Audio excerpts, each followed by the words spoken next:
من میدانم که شما منتظر شنیدن خبری خوش هستید، ولی هنوز بر وقت است. ما از بدنی او 7 تیر گرفتیم. خونش زیاد رفته است. بعضی زخمایش کلان می باشند. زنده ماندن او خود معجزه است. 24 ساعت من بعد را وزنین می گذراند. نجات می یابد؟ هیچ چیز گفته نمی توانم. همان طوری که گفتم حالتش مرکب است. ما چیزی از دستمان می آمده را کردیم. از این به بعد انتظار شدن لازم. شفای کامل. تشکر.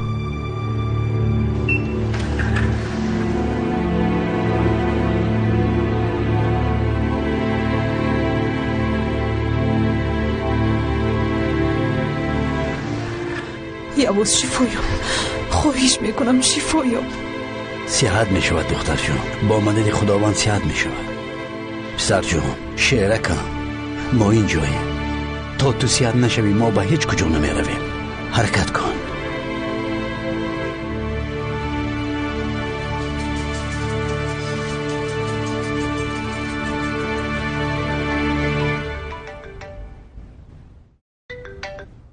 لابای گلر. اردم گپ زده میتوانی؟ میتوانم جانم، گپ زن.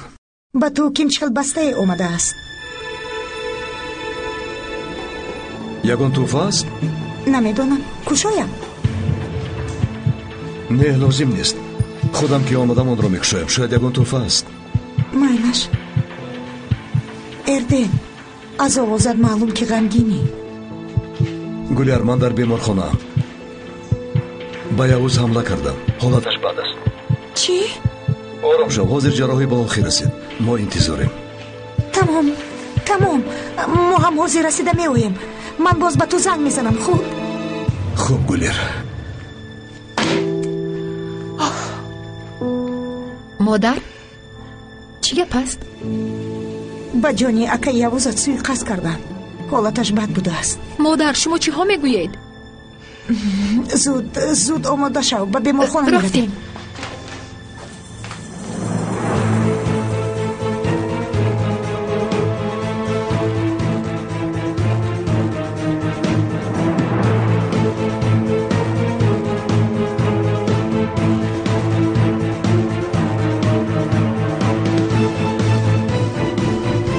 جنابی دکتر، چی گپ است؟ خلاصه تشخیص همون بیماری که شما نوتک جراحی کردید اومده است. این چیست؟ در خونی او کیمچخل ویروس پیدا شده است. خدایا من میبینم.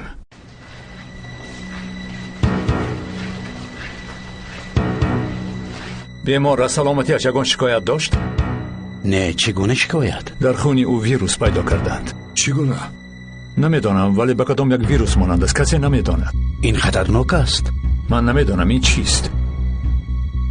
شما هم چیزی را نمیدانید؟ نه، باری نخوز میشنویم.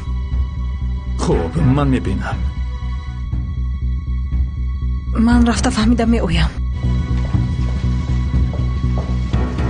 جنابی دکتر، بفرمایید.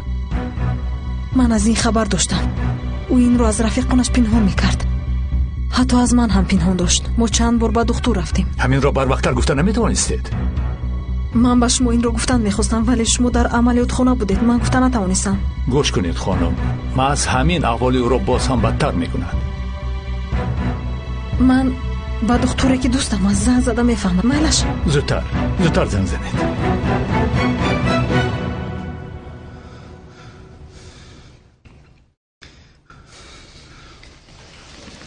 سرت رو بردار. بر رویم نگاه کن. کی شما را روان کرد؟ گروه. ابله. این را خودم هم میدانم. تو به من نامش را بگو. نام ندارد.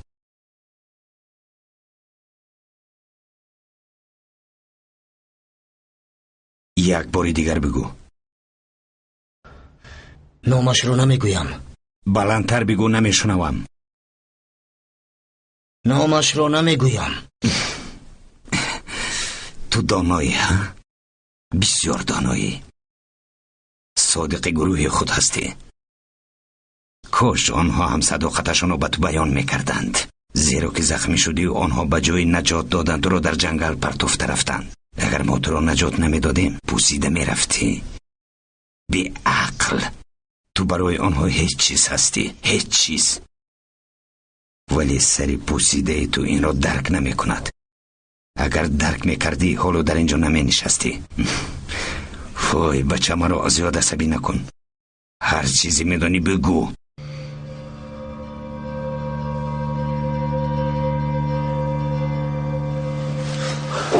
لعین گوش کن، مرا با دقت گوش کن.